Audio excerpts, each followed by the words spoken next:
Hola chicos, el día de hoy empezaremos a ver la tercera parte del análisis de movimiento de hombro y retomaremos algunas cosas de las que ya platicamos en el video anterior. En este caso comenzaremos hablando de nuestro músculo deltoides, ya que este es uno de los elementos que favorecen la unión entre la cabeza humeral y la glenoides de la escápula con mayor efectividad. Entonces, sabemos que nuestro deltoides tiene forma de un abanico y que tiene tres fascículos que actúan como un único músculo en la parte lateral del hombro. Sabemos que tiene un fascículo anterior que nace de la parte anterior de la clavícula. Sabemos que tiene un fascículo medial que nace de la parte lateral del acromion y sabemos que tiene una parte posterior que sale en el tercio posterior de la espina de nuestra escápula y de ahí se dirigen todas hacia abajo hasta llegar a la tuberosidad deltoidea en la cara lateral de la diáfisis humeral. Además de esto, sabemos también que el deltoides es uno de los principales músculos que van a participar en la abducción de hombro, siendo un sinergista de nuestro supraespinoso. En tal caso, tanto deltoides como supraespinoso van a estar funcionando para realizar la ABD del hombro entre los 0 y los 60 grados del movimiento. Y esto es interesante porque mientras mayor fuerza de contracción tenga nuestro deltoides, mayor va a ser la unión, la coaptación entre las dos superficies articulares. En esta imagen pues podemos observar a nuestro deltoides y vamos a hacer una serie de marcaciones en él brevemente. De color negro vamos a ver representada una flecha negra que represente a la fuerza de gravedad. Esa fuerza de gravedad se encargará de traccionar hacia abajo a toda la extremidad superior. Es esa flecha negra. Mientras que la fuerza ejercida por el deltoides, la de color rojo, va a tratar de jalar la extremidad superior hacia arriba. Y esta flecha de color rojo correspondería únicamente a las porciones o a la porción media de nuestro músculo deltoides, dado que lo estamos viendo en este plano. Si nosotros lo rotamos, podríamos observar que tanto las fibras anteriores como las fibras posteriores también ejercen cierta cantidad de fuerza. Vamos a ver representadas el vector de fuerza con una línea color amarillo y las del fascículo posterior con una línea de color azul. Entonces, en ese sentido, pues los tres fascículos, ahí se va a ver un poquito desfasado en el plano, pero se alcanzan a visualizar las líneas rojas y negras que habíamos puesto al inicio. Lo que van a hacer en conjunto es tratar de mantener unido al húmero junto con la cavidad glenoidea. Y ahí ocurre lo que mencionábamos hace unos instantes. Mientras mayor contracción exista en este deltoides, pues mayor fuerza de unión se va a presentar entre la cabeza humeral y, nuestra cavidad glenoidea. Por otro lado, otro músculo que va a ayudar a la coaptación de la cabeza humeral y la cavidad glenoidea es la porción larga del bíceps braquial. Como ya comentamos en sesiones anteriores, este músculo conforma una parte del neoacetábulo. Además, es un músculo que es intracapsular y que su punto de origen se encuentra en la tuberosidad supraglenoidea. Dicho tendón, tras nacer de la tuberosidad supraglenoidea, se dirige de manera horizontal, las líneas de color naranja, se dirige horizontal hacia la cabeza humeral. Finalmente, cuando llega en el cuello anatómico, las fibras se convierten en fibras verticales, fibras descendentes, que van a recorrer todo lo que es el trayecto del surco bicipital o el surco intertubercular. Esto es importante porque la actividad del neoacetábulo o la actividad que tiene la porción larga del bíceps en ese neoacetábulo depende de esta pequeña angulación que tiene ese tendón largo del bíceps.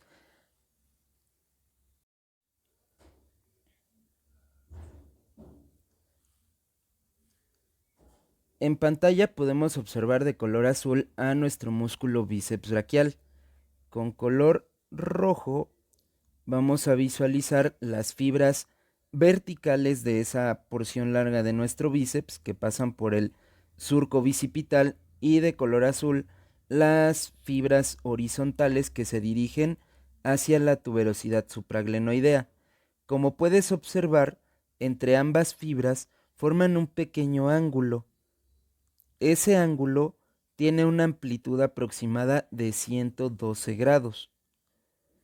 Ese ángulo, conforme nosotros hacemos los movimientos de abducción, de aducción, puede abrirse o cerrarse.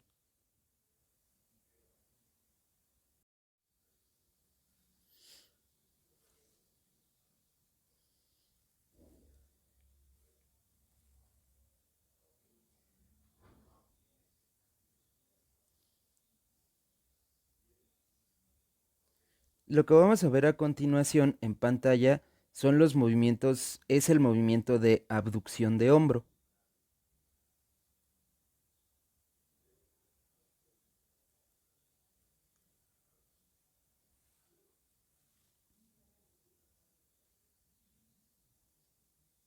En este caso vamos a volver a poner nuestras fibras verticales de nuestro bíceps braquial con color rojo, ahí están, y con color azul la continuación de las fibras horizontales que se dirigen al tubérculo supraglenoideo.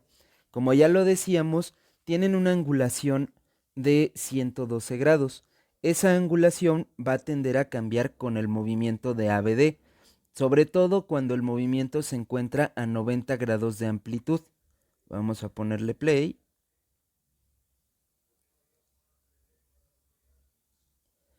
Lo que ocurre en ese momento de la abducción de hombro es que tanto las fibras verticales como las horizontales de nuestra porción larga del deltoides tienden a alinearse, a quedar como si fuera una línea recta.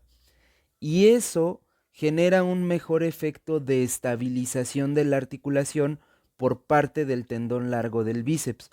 Por eso en la diapositiva les menciona que el bíceps braquial porción larga puede actuar como un manguito rotador funcional, porque va a estabilizar a la articulación cuando esté en movimiento, no cuando esté tanto en reposo como llegamos a ver con el manguito rotador. Un fenómeno similar ocurre con el músculo tríceps braquial, dado que en reposo, si estuviéramos viendo esta imagen por la parte de atrás, en reposo, algunas de las fibras también son verticales, las vamos a representar aquí. Recuerden que es tríceps braquial de color verde, mientras que también va a tener fibras que son horizontales, que se dirigen hacia el tubérculo infraglenoideo. De manera que cuando el hombro hace la abducción, pues esas fibras también se van a tender a colocar en una posición horizontal.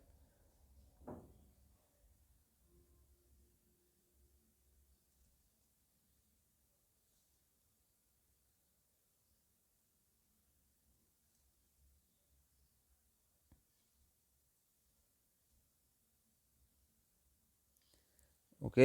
Por lo cual podríamos estar concluyendo que tanto el tríceps braquial como el bíceps braquial contribuyen a una estabilización importante de la articulación glenohumeral cuando estamos en una fase dinámica, al actuar de manera conjunta como un manguito funcional, una especie de coaptador que solamente va a estar funcionando cuando estemos en movimiento.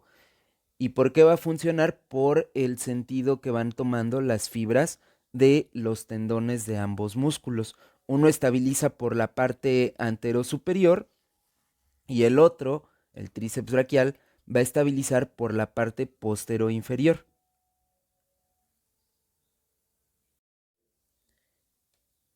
Y bien, con todo esto podemos entrar ya a hablar de los movimientos que realiza cada segmento articular del complejo articular del hombro. En este caso, el primer segmento o la primera articulación de la que vamos a hablar es la articulación esternoclavicular. Como ya vimos, es una articulación que va a estar conformada por la extremidad esternal de la clavícula y el manubrio del esternón. En tal caso, esta articulación va a mantenerse fija o unida por el ligamento costoclavicular y va a poder realizar 5 movimientos: el ascenso de la clavícula, el descenso de la clavícula, la antepulsión de la clavícula, la retropulsión y la rotación axial de la clavícula. Ahora, los movimientos de ascenso y descenso de la clavícula los podemos apreciar con mayor claridad en la abducción del hombro. Vamos a trazar con una línea de color negro nuestro eje transversal de lado a lado, una recta, ahí está. Con color rojo vamos a poner una línea que corresponde al eje de la longitud de nuestra clavícula en su posición inicial, posición de reposo, aquí, hasta cruzar con la línea negra. Ahora, nada más a fin de visualizar, vamos a ponerle play.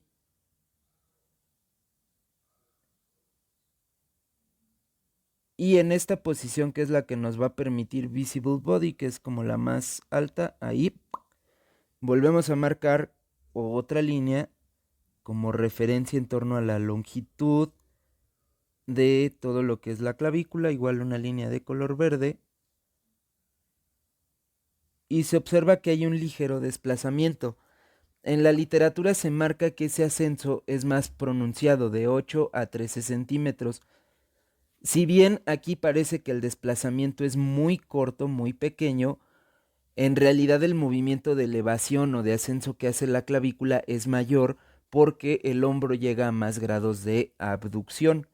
Si nosotros lo ponemos a correr en reversa, es decir, partimos de la ABD y ahora nos vamos hacia la ADD, vamos a tratar de cerrar el hombro y vean cómo la clavícula desciende, ¿sí? ABD asciende la clavícula, ADD desciende la clavícula, ¿ok? Esa línea o ese desplazamiento, repito, tiene un aproximado, de acuerdo a la literatura, de 8 a 13 centímetros. En el caso de la antepulsión y la retropulsión de la clavícula, es más fácil verla en los movimientos de rotación y desde una vista superior. Para ello vamos a posicionar nuestro modelo anatómico y de nueva cuenta vamos a ponerle aquí pausa. Vamos a trazar un eje transversal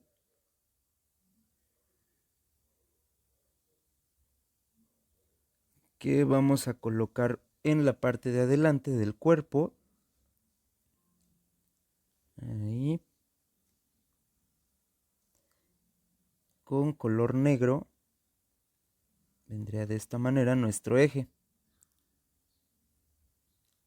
Como ya hemos visto en otras sesiones, de nueva cuenta, trazamos una recta, en este caso va a ser de color rojo, que una la extremidad acromial con la extremidad esternal hasta que cruce con la línea de color negro, ¿ok? Ahora fíjense cómo la flecha de color rojo, cuando le ponemos play a la rotación interna, se desplaza hacia adelante.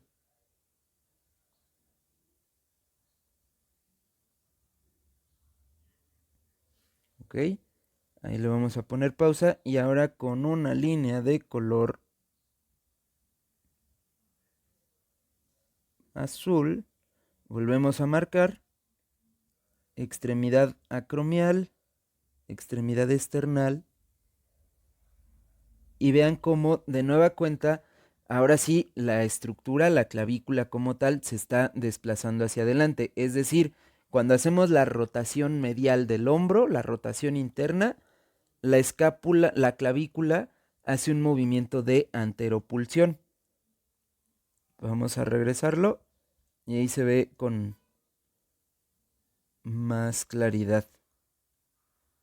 Ahora, en el caso contrario, cuando nosotros hacemos la rotación externa, la articulación esternoclavicular hace un movimiento de retropulsión.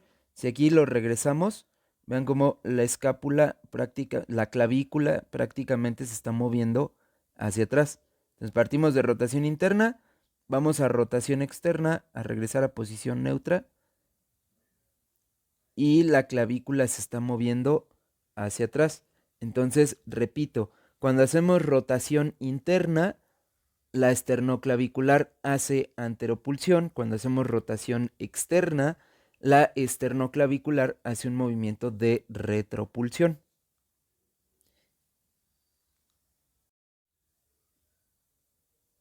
Debido a la restricción de movimiento que tiene Visible Body, quizá los movimientos de rotación axial sean los que es más complicado de ver. Sin embargo, vamos a tratar de explicarlos con este de aquí, a ver si funciona.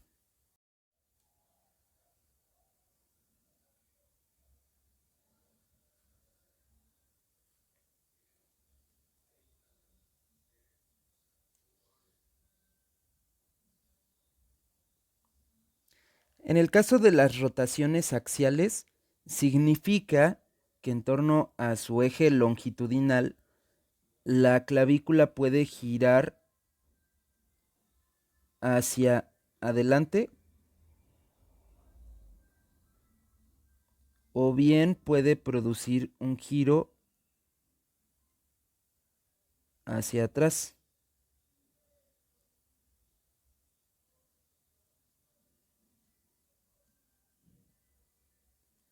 ¿De qué va a depender eso? De la posición de la articulación glenohumeral. Generalmente estos movimientos se producen cuando la articulación supera los 90 grados de movimiento. Más frecuente cuando se pasan los 90 grados de ABD y cuando se sobrepasan los 90 grados de flexión de hombro.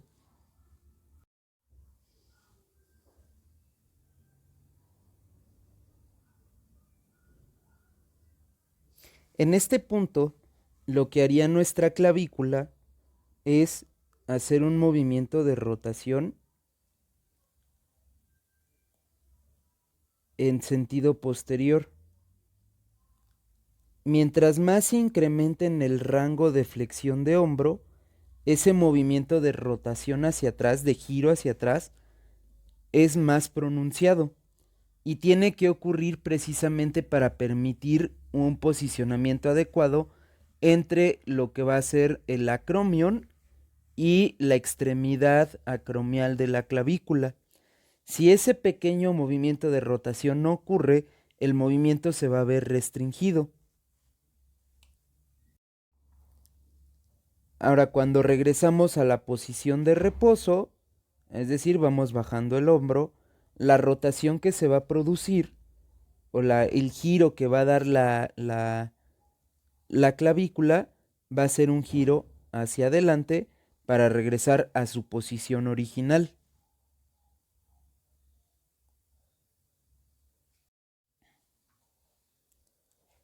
En este caso, la literatura nos dice que esos grados de rotación pueden ser de 40 o hasta 50 grados.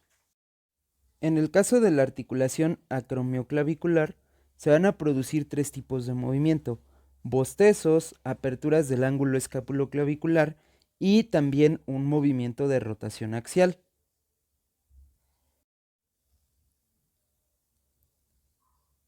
En el caso de los bostezos, son más marcados cuando se realiza la abducción y la aducción de hombro.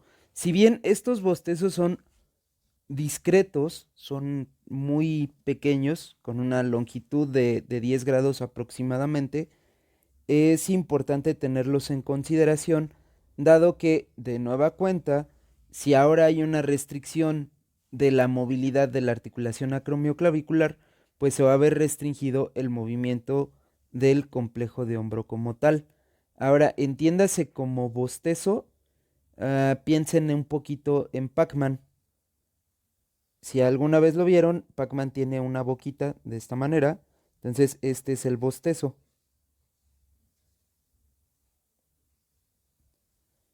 Y ese ángulo que está aquí es el que se va a formar y es el que vamos a analizar a continuación a través de las superficies articulares del acromion y de la extremidad acromial de la clavícula.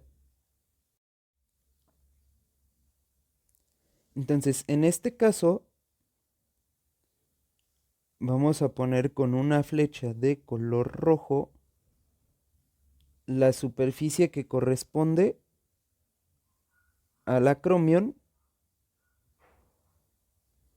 y con una flecha de color azul la superficie que corresponde a la clavícula. Ahí están las dos flechas, son dos flechas paralelas. Cuando nosotros hacemos la abducción del hombro, sabemos que la clavícula tiene que ascender, ahí se alcanza a ver.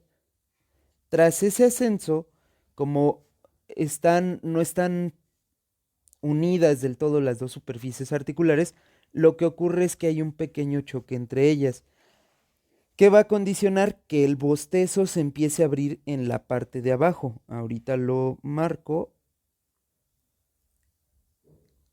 Esta flecha de la línea clavicular quedaría de esta manera y el de la flechita del acromion quedaría de esta forma.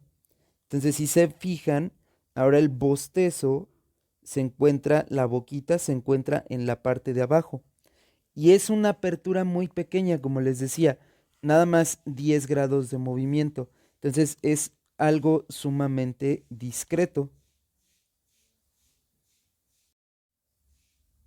Cuando nosotros hacemos el movimiento de aducción de hombro, ocurre prácticamente lo contrario. Sabemos que hacer la aducción es acercar nuestra extremidad a la línea media.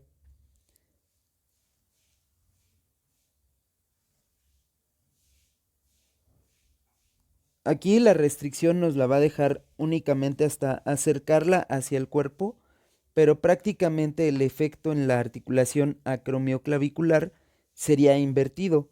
Si en la ABD veíamos el bostezo en la parte inferior, acá el bostezo cuando se pronuncie o cuando se forme va a ser en la parte superior.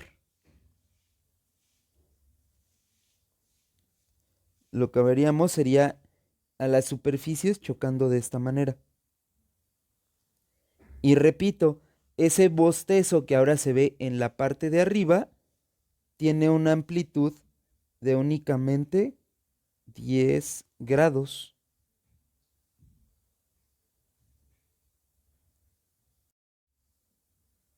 En el caso de la apertura y el cierre del ángulo escapuloclavicular, es más fácil observarlo también en la parte superior y utilizando los movimientos de rotación de hombro.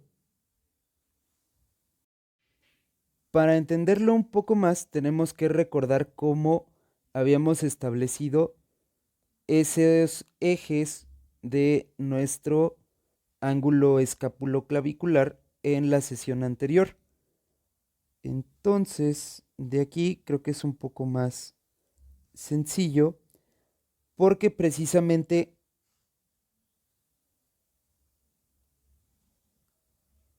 este espacio es el que se va a estar moviendo durante esa apertura y cierre del ángulo escapuloclavicular. Entonces volvemos a marcar los ejes que habíamos puesto la sesión anterior. Ahí tenemos uno, ahí tenemos el otro. Y ahora sí, le ponemos play Y al momento que la clavícula se está desplazando hacia adelante, porque ya vimos que la articulación esternoclavicular se va a mover en un sentido anterior, el fenómeno que se genera es que el ángulo escapuloclavicular incremente su amplitud.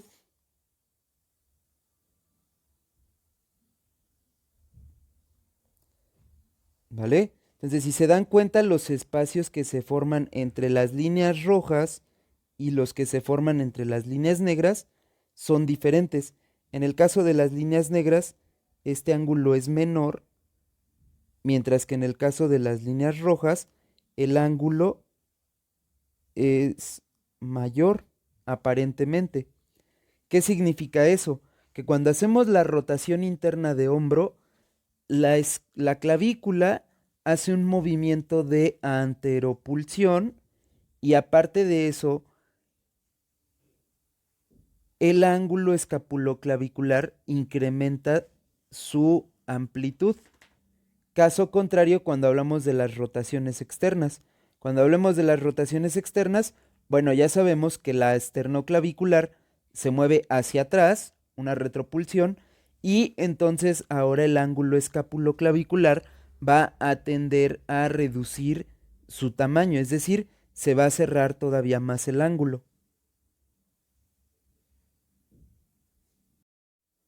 Y finalmente las rotaciones nos vamos a encontrar con la misma problemática que para la rotación de la esternoclavicular, dado que Visible Body no tiene tanta movilidad para poder apreciarlo completo. Sin embargo, esa rotación axial que se produce en la articulación acromioclavicular, pues es precisamente por culpa de lo que mencionaba hace unos instantes. Cuando nosotros hacemos la flexión de hombro y la llevamos a más, creo que aquí sí se alcanza a ver un poquito más. Fíjense en cómo están las dos superficies.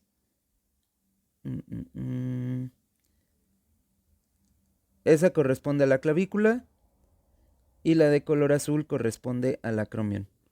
Entonces, si le ponemos play, fíjense cómo conforme va haciendo la flexión, vean cómo se entrecruzan. Ese entrecruzamiento que se produce entre las dos superficies, lo voy a volver a marcar. Aquí color verde, digo color verde.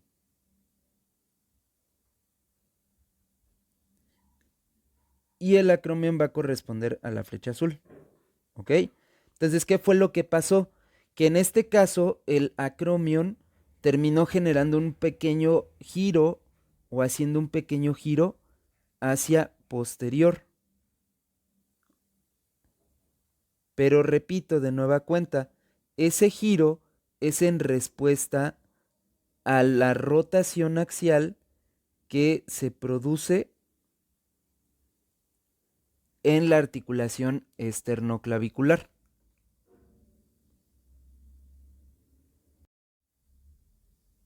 Entonces espero que hasta ahorita te vayas dando cuenta cómo los movimientos que parten desde la articulación esternoclavicular influyen en la acromioclavicular. Y ahora, a partir de aquí, podemos ir destacando que también los movimientos de la articulación acromioclavicular van a condicionar el movimiento de la articulación escapulotorácica. En este caso, para la articulación escapulotorácica, vamos a tener que realizar un descenso de la escápula, un ascenso escapular, abducción, aducción, algunos movimientos de rotación y un movimiento de báscula hacia adelante.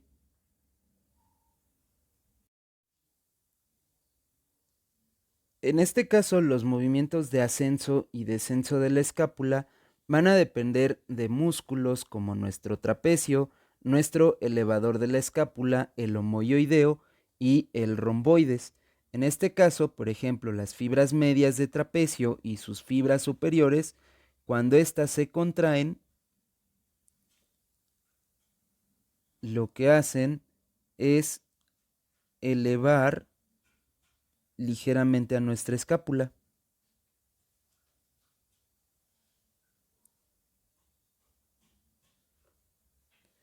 Entonces, cuando esas fibras se contraen, que están señaladas ahí con color negro, lo que hacen es jalar esta región en un sentido superior, prácticamente. En otro caso, si nosotros analizamos al elevador de la escápula, ahí lo tenemos. Ese elevador de la escápula, recuerden que se encontraba prácticamente a nivel de nuestro ángulo superior de la escápula y pues gracias a esa posición, cuando éste se contrae, permite de nueva cuenta realizar el movimiento de elevación de nuestra escápula, tal cual lo indica el nombre.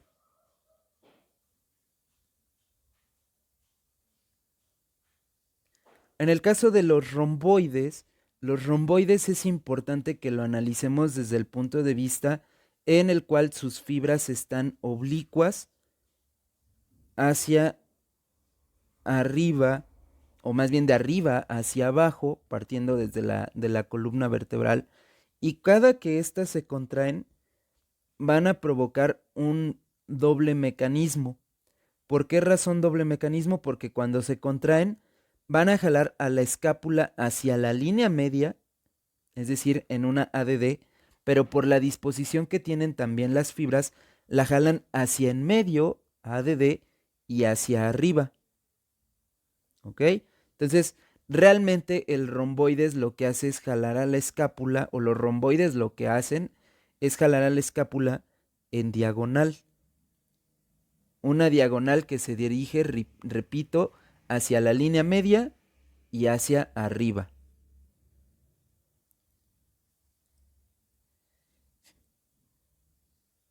Y en el caso de nuestro músculo homoioideo, pues tiene una actividad similar a la del elevador de la escápula. Como recordaremos, este se encuentra cerca de la escotadura escapular. Entonces, cuando se contrae, genera el mismo mecanismo de generar el ascenso de la escápula.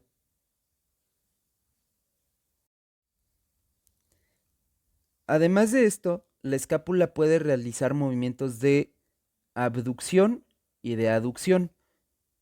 En el caso de la ADD, recuerden, es un acercamiento hacia la línea media. Digo, ya lo expliqué hace un instante brevemente, pero entonces la escápula se movería hacia acá, en el caso de la ADD.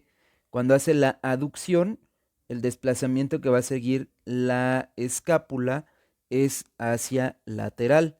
En este caso, el movimiento de aducción va a depender también del trapecio fibras medias. Ahí lo podemos ver de color azul. De las fibras medias de nuestro trapecio, que si trabajan ellas solitas, pues lo que van a hacer precisamente es jalar a la escápula hacia la línea media del cuerpo, generando precisamente ese mecanismo de aducción de la escápula. Otros músculos que también, como ya lo platicamos hace unos instantes, van a generar ese movimiento de ADD son los romboides, tanto el mayor como el menor. En este caso ya vimos que la resultante pues, es hacia la línea media y hacia superior. Si las fibras estuvieran completamente horizontales, lo único que harían es jalar hacia la línea media. Pero pues ya sabemos que eso no ocurre del todo, sino que es un movimiento conjunto. En el caso de la abducción de la escápula, va a depender de dos músculos. De uno de ellos, particularmente nuestro serrato anterior, ahí lo alcanzan a ver en la pantalla. Como recordaremos, tiene su origen en el borde medial de la escápula en la cara anterior y cuando éste se contrae, pues lo que va a provocar es jalar a la escápula hacia un costado. Bueno, la flechita va al revés, ¿no? Así. Hacia un costado. Entonces, eso va a generar la ABD de la escápula. Y también va a servirse o se va a generar a partir de nuestro músculo pectoral mayor. En este caso, esa ABD que se puede producir por culpa del pectoral mayor tiene que ver con el hecho de que cuando se contrae, pues puede jalar prácticamente tanto al húmero como a la clavícula hacia adelante. Entonces, cuando tú jalas a la clavícula y al húmero hacia adelante, la escápula también se va a mover ligeramente hacia un lado, generando esta apariencia de estar en una posición de abducción. Es decir, el pectoral mayor actúa generando la ABD, pero de una manera indirecta, caso contrario al serrato anterior, que lo hace directamente. Aparte de todos estos movimientos, la escápula también puede producir ciertos movimientos de rotación. Para entender esos movimientos de rotación, generalmente lo que va a indicar hacia dónde va la rotación es el ángulo inferior de la escápula.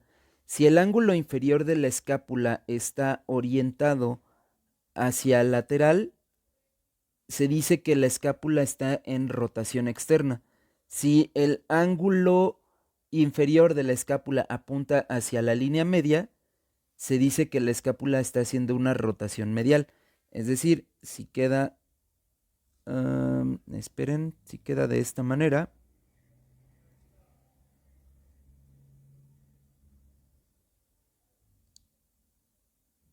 ahí está el ángulo inferior. Esto sería una rotación externa de la escápula o bien una rotación externa de la articulación escapulotorácica. Si por el contrario está de esta manera,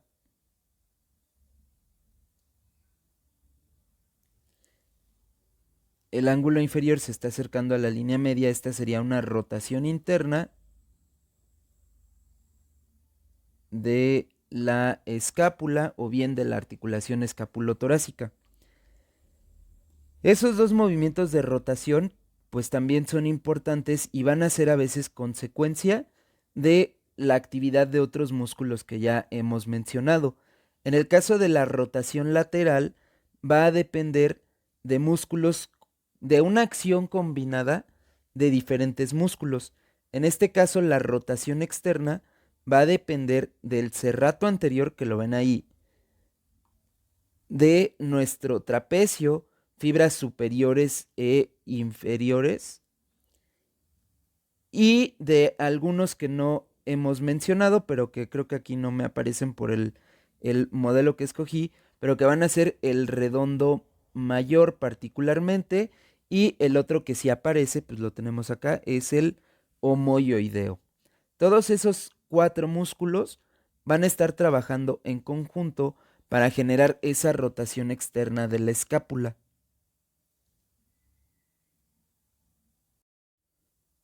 El caso de la rotación interna de la articulación escapulotorácica también va a ser consecuencia de la actividad muscular de algunos de los que ya hemos platicado hasta ahorita.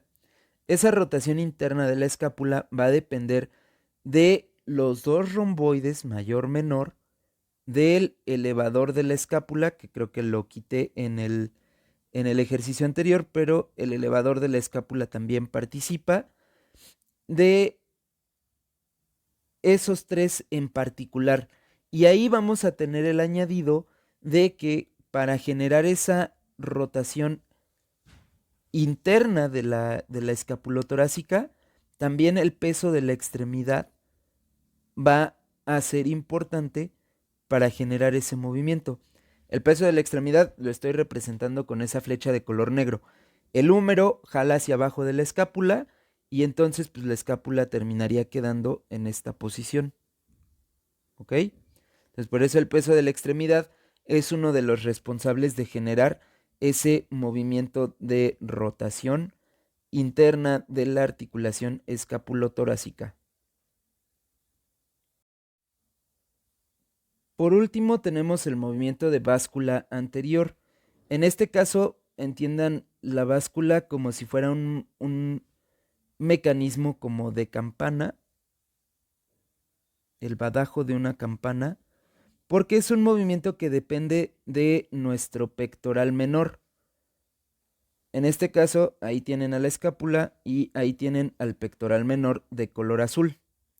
Ahora, cuando ese pectoral menor se contrae, lo que hace es jalar la parte superior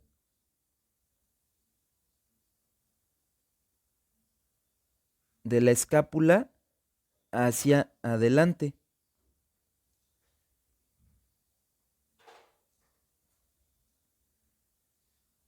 De esa manera. Es decir, si ustedes lo ven del lado, el movimiento de báscula anterior quedaría representado de la siguiente manera. En reposo es como si ustedes vieran a la escápula desde su borde lateral como una línea recta así. Pero con la actividad del pectoral menor, lo que verían es que está inclinada de esta manera. Entonces, entendiendo que precisamente este punto de aquí arriba es la parte superior de la escápula y este es el que se está moviendo hacia adelante. Por esa razón, el pectoral menor es el responsable de generar ese movimiento de báscula anterior. Como tiene el punto de anclaje, por así decirlo, en la parrilla costal, cada que se contrae es muy fácil que jale a la escápula desde la parte de arriba y la empuje ligeramente hacia adelante. Acuérdense que el pectoral menor tenía un punto de inserción a nivel de lo que es la apófisis coracoides. Entonces, precisamente por eso puede hacer este mecanismo.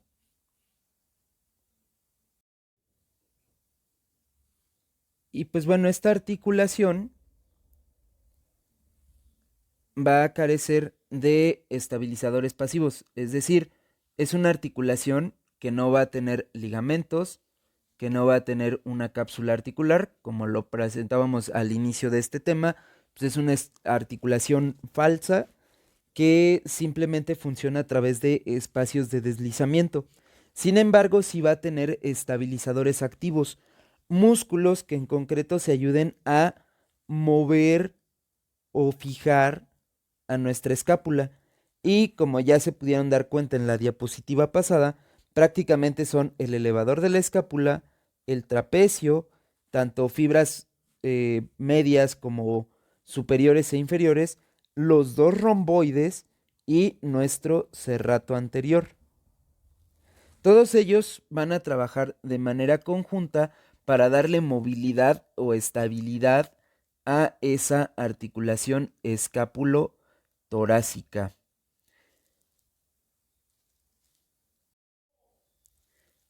Y ahora que ya sabemos los movimientos que realizan las articulaciones pequeñas del complejo de hombro, podemos hablar de la más importante, que es la articulación escapulohumeral o bien glenohumeral. Esta es una articulación que, como ya sabemos, pues realiza movimientos de abducción, de aducción, de flexión, extensión y rotación interna. En realidad, varios de los fenómenos o eventos que ocurren para poder realizar estos movimientos de la articulación escapulohumeral los hemos ido comentando durante esta sesión y sesiones previas. En primer lugar, tenemos que recordar que esta articulación va a recibir su estabilidad a partir de diferentes elementos, lo que constituía a nuestro neoacetábulo. Las apófisis, algunos ligamentos, ahí lo podemos observar, ligamentos glenohumerales, ligamentos coracohumerales, el labrum acetabular, que es un pequeño anillo de fibrocartílago que va a estar rodeando toda la cavidad glenoidea. Vamos a tener también la cápsula articular y prácticamente todos estos elementos generan que esta articulación esté sellada al vacío. Entonces, ese mecanismo, digamos, de que esté sellado al vacío, pues le permite mayor estabilidad. Piensen en el vacío que se genera cuando jalan el émbolo de una jeringa, más o menos funciona de esa manera. Y también sabemos que la articulación recibe estabilización activa a partir de diferentes músculos.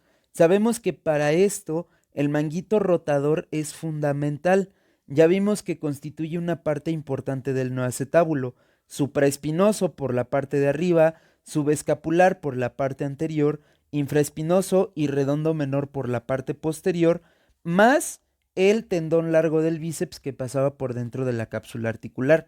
Además de eso, justo en este video platicábamos de que la angulación de la porción larga del bíceps y de nuestro tríceps braquial durante los 90 grados de abducción funcionaban también como refuerzos para el resto de los manguitos rotadores, actuando estos dos como un manguito funcional.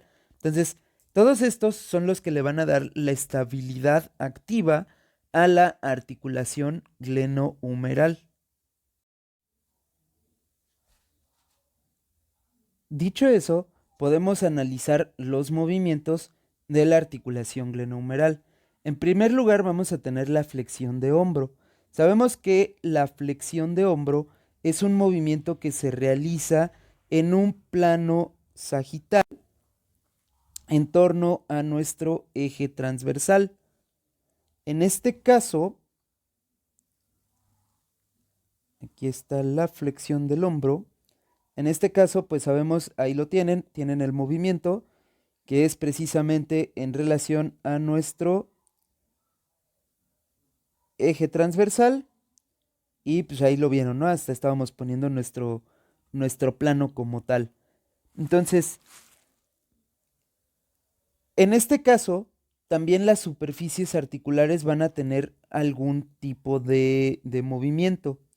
Y aquí va a depender mucho si lo que se está moviendo es el húmero o la escápula para realizar esa flexión de la articulación glenohumeral.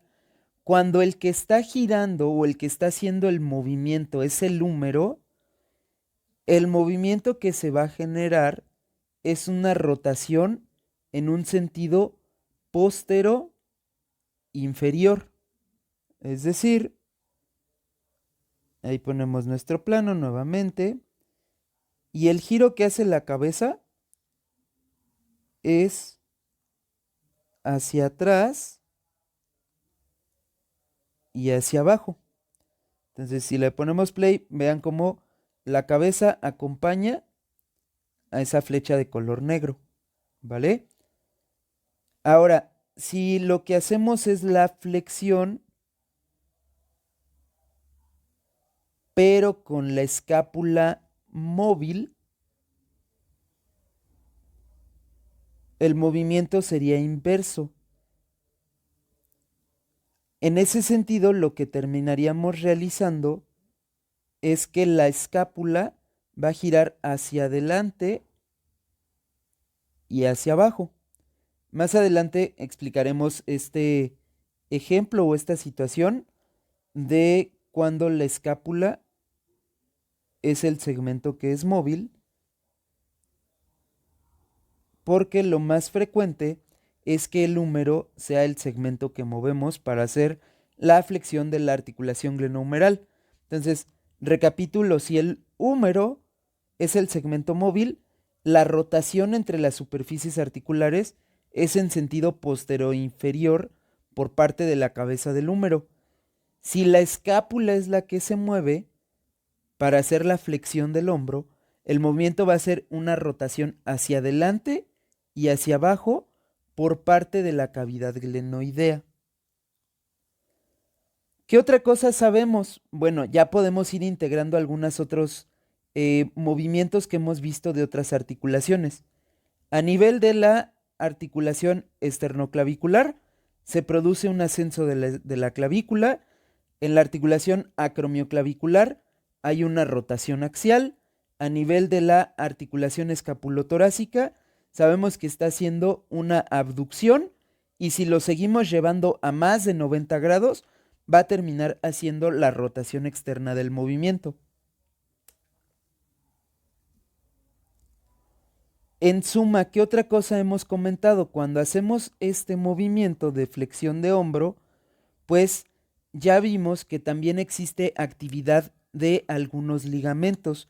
En este caso, acuérdense que el ligamento que quedaba tenso, restringiendo el movimiento como tal, era el fascículo posterior del ligamento coracohumeral.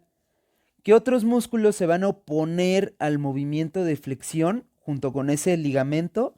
Van a ser todos los músculos que se encuentren por la parte de atrás del complejo del hombro.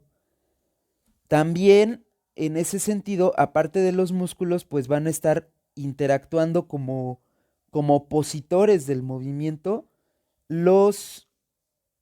la parte posterior de nuestra cápsula articular, ¿ok?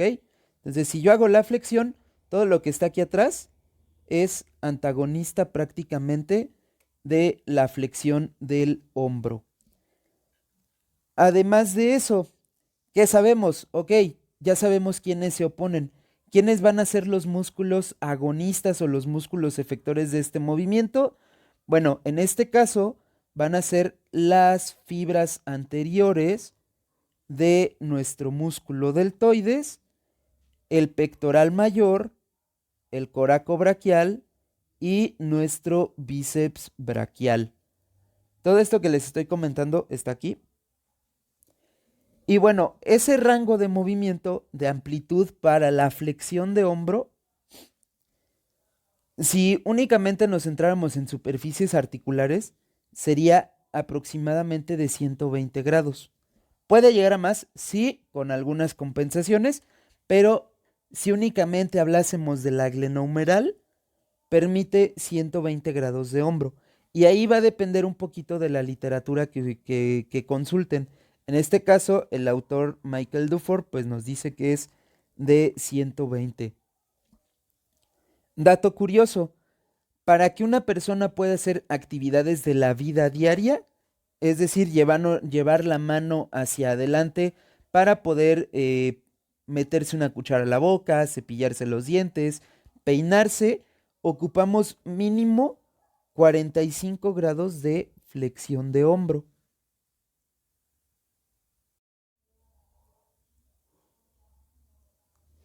Ahora, en estas imágenes podemos observar lo que estábamos diciendo del desplazamiento de las superficies articulares. En este caso, en esta imagen, el que se está moviendo es nuestro húmero, ¿va? Entonces, la diáfisis humeral se mueve hacia adelante, pero la cabeza está girando en sentido póstero inferior. Si se van hasta el otro extremo, acá, tienen la representación de cuándo sería la escápula el segmento móvil. En este caso, lo que les está indicando ahí la imagen es que imaginen a una persona que está sentada en un escritorio que deja el codo apoyado y empuja todo el tronco hacia atrás. Entonces, si se fijan, cuando empuja el tronco hacia atrás, el húmero queda como un segmento fijo y lo que se terminó moviendo fue el tronco. Eso genera una aparente flexión del hombro. Pero ahí, repito, lo que se quedó como fijo fue el húmero y lo que se terminó moviendo fue la escápula. En este caso, recuerden que les dije, cuando la escápula es el segmento móvil, la glenoides va a girar hacia adelante y hacia abajo. Por eso les decía que este ejemplo les pueda llegar a servir un poco más. Las tres imágenes que ven aquí en el centro es de los ligamentos coracohumerales. En este caso, la imagen A es en reposo, la imagen B corresponde a la extensión de hombro y la imagen C corresponde a la flexión de hombro, que esta como tal era la que les estaba explicando en Visible Body. Cuando hacemos la flexión, acuérdense que la parte posterior, lo que estoy coloreando ahorita de rojo, la parte posterior del ligamento coracohumeral es la que se va a tensar y por consiguiente restringe el movimiento o protege como tal ese rango de movimiento. Ahora, para el caso de la extensión del hombro, pues es un movimiento que igual va a ocurrir en torno al eje transversal de la articulación y si en el caso de la flexión el húmero giraba hacia atrás y hacia abajo, posterior inferior. En el caso de la extensión, el movimiento va a ser invertido. Si el húmero es el segmento que es móvil, el movimiento va a ser una rotación adelante y hacia abajo. Si la escápula es el segmento móvil, el movimiento va a ser abajo y hacia atrás.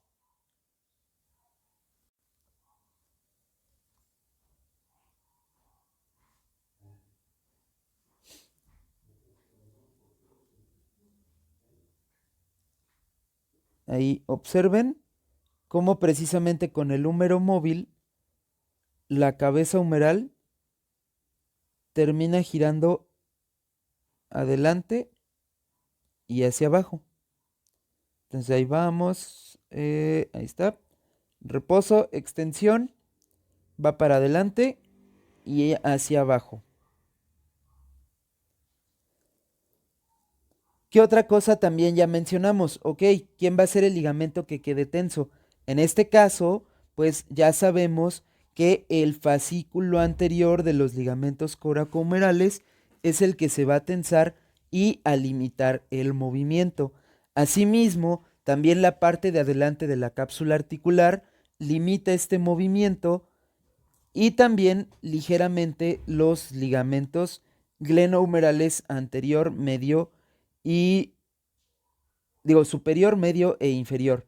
Los músculos efectores de este movimiento va a ser las fibras posteriores de deltoides, el redondo mayor, nuestro dorsal ancho y la porción larga del tríceps braquial.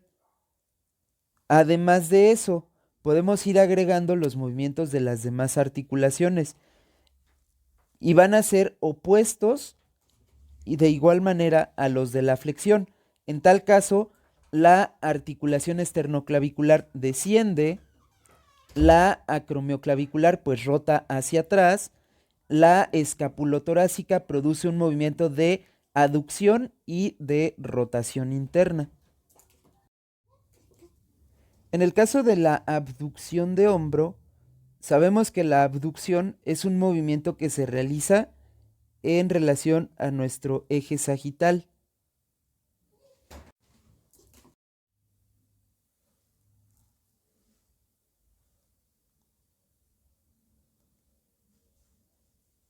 En este caso, el movimiento que producen las superficies articulares,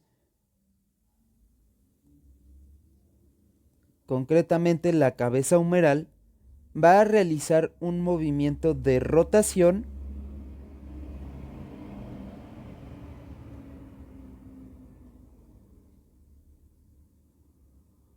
hacia abajo y hacia la línea media. Es decir, va a girar en sentido inferomedial. Si le ponemos play, observen cómo va desplazándose en esa rotación inferiomedial. Ahora, aquí cabe destacar un pequeño punto en relación a la ABD. Dado que es el movimiento más complejo que puede realizar el hombro, cuando supera los 90 grados de abducción, ese movimiento rotacional, ese desplazamiento angular, va a dejar de ser totalmente angular y se va a convertir en un desplazamiento lineal. ¿Y por qué se va a convertir en un desplazamiento lineal? Pues por el efecto de la fuerza de gravedad que tiende a jalar al húmero hacia abajo.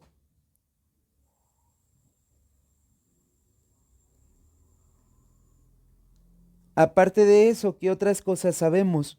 Que cuando hacemos el movimiento de ABD, ahí ya lo hemos visto, la articulación esternoclavicular realiza un movimiento de elevación.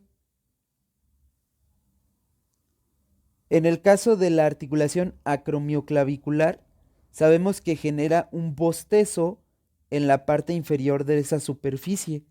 Y en el caso de la articulación escapulotorácica, también sabemos que se realiza un movimiento de ABD y de rotación externa.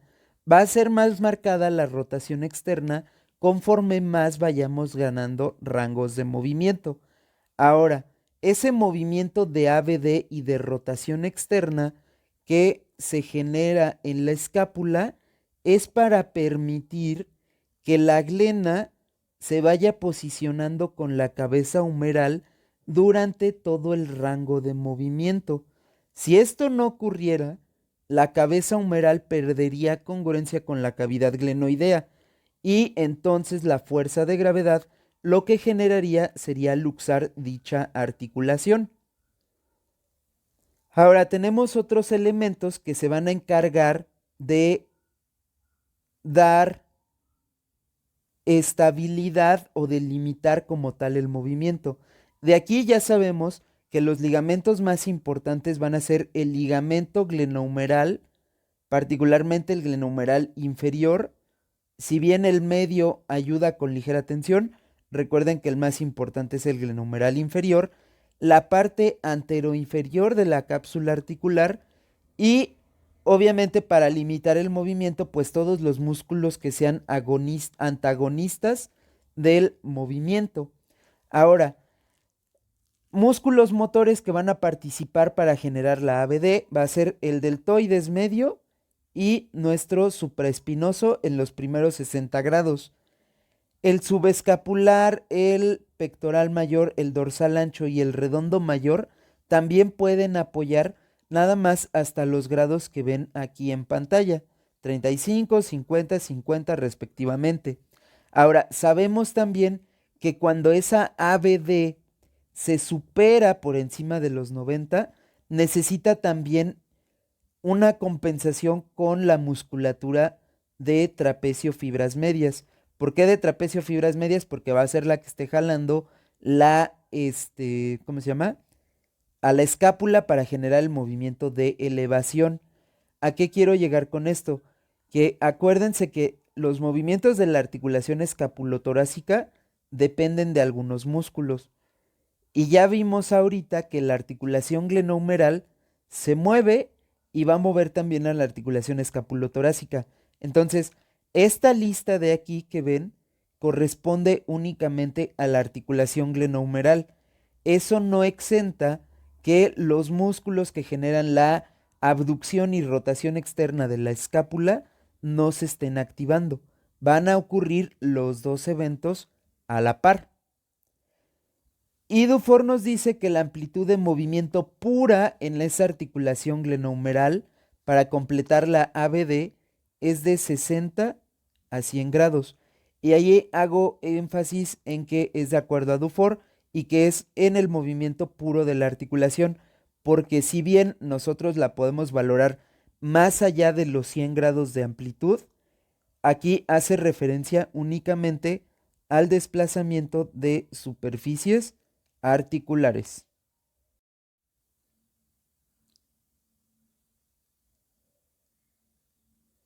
Y pues bueno, también algo que sabemos es que conforme vamos haciendo la abducción del hombro,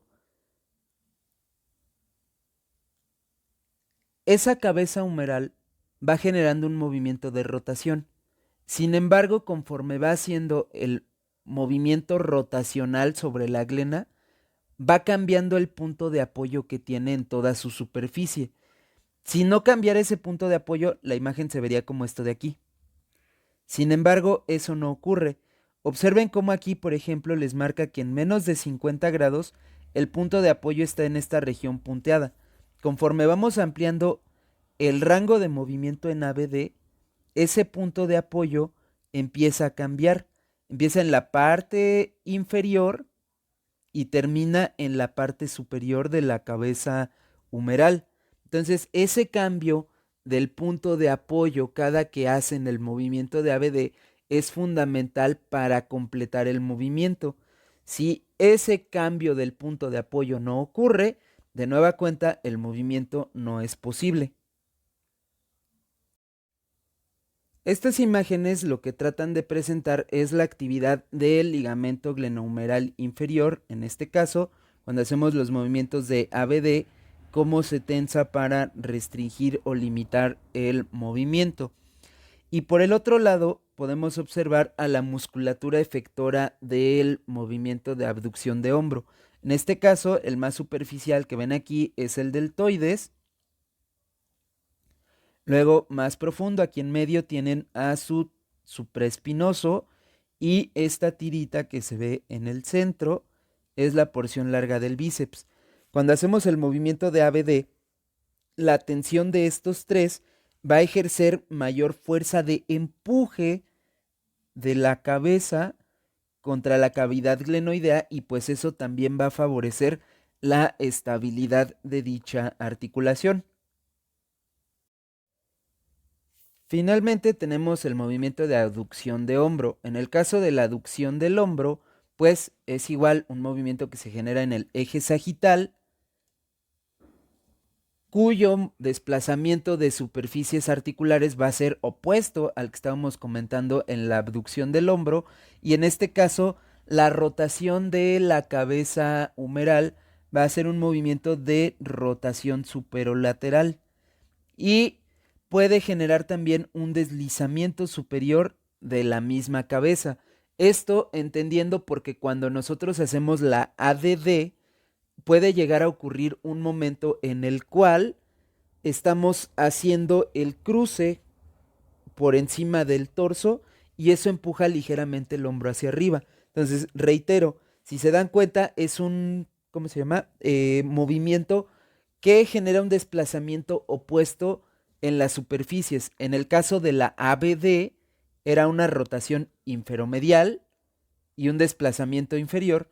Acá en la ADD, en la aducción, es un movimiento de rotación superolateral, es decir, hacia arriba y hacia afuera, y el desplazamiento hacia arriba de esa misma cabeza humeral cuando el húmero cruza el tronco, ¿ok? El torso. Ahora, en este caso, pues ya sabemos que los ligamentos que van a estar interviniendo, aquí dice ligamento coracohumeral, pero no le hagan caso, es el ligamento glenohumeral superior. Este ya vimos que es el que limita la ADD, de manera conjunta también ahí con el glenohumeral medio. En el caso de la ADD también se va a restringir por la parte superior de nuestra cápsula articular y pues músculos antagonistas al movimiento de ADD como puede ser el deltoides. En el caso de la musculatura que va a generar este movimiento van a ser redondo mayor, dorsal ancho, coracobraquial y pectoral menor. Misma situación que con la escápula. No olviden que a la par de que la glenohumeral hace la ADD, también la escapulotorácica hace una ADD y que la escápula, digo la clavícula, está generando su movimiento de descenso. Entonces, en ese sentido, acuérdense que también se van a estar activando los músculos responsables de esos movimientos.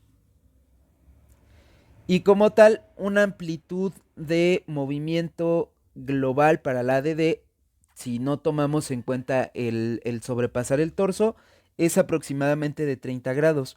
¿Por qué razón? Porque cuando nosotros hacemos la aducción tratando de sobrepasar el torso, ya se acompaña de una ligera flexión del hombro. Entonces ya no es un movimiento totalmente puro.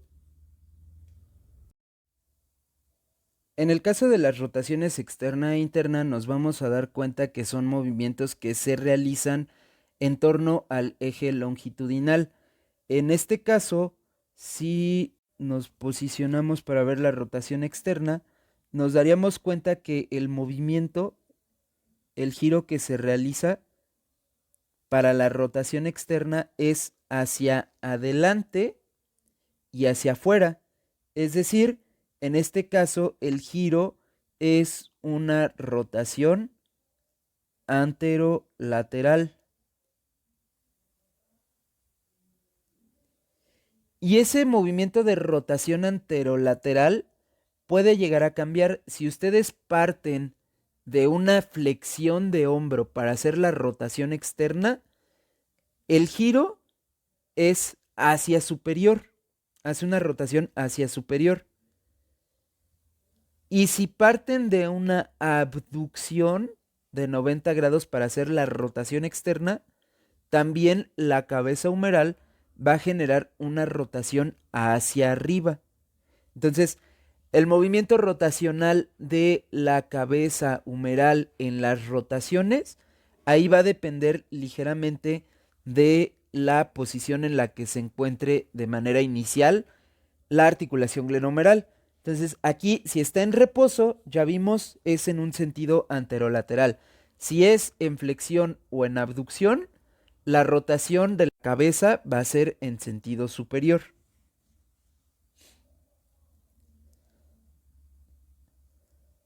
Además de eso, pues también sabemos que en esta rotación externa de hombro, ya vimos que eso cierra el ángulo escapuloclavicular. Y también sabemos que cuando hacemos la rotación externa, la escápula, la articulación escapulotorácica hace una aducción. Ahora, ¿qué músculos me van a restringir este movimiento? Ya sabemos que en la rotación externa, todos los glenohumerales van a limitar ese movimiento, van a estar tensos. En este caso, otros factores que se pueden llegar a oponer a la rotación externa van a ser músculos como el dorsal ancho, el redondo mayor, pectoral mayor y subescapular, porque son antagonistas del movimiento de rotación externa. Ahora, específicamente, músculos que realizan la rotación externa de la articulación glenohumeral, el infraespinoso, el redondo menor y deltoides, fibras posteriores. La amplitud del movimiento promedio es aproximadamente de 45 grados. La rotación interna, pues prácticamente también es un músculo que se da en el eje longitudinal, y si en el caso de la rotación externa la rotación era anterolateral, en este caso la rotación interna va a provocar un mecanismo de rotación anteromedial. Si lo vemos desde la vista superior, ahí está. Fíjense cómo el giro que se produce es hacia adelante y hacia la línea media. Recuerden que en este sentido, el movimiento que realice la cabeza humeral va a depender de si estoy en flexión o en abducción. Si en el caso de las rotaciones externas giraba hacia superior, pues acá si estoy en flexión o en ABD, el giro de la cabeza humeral va a ser en un sentido inferior.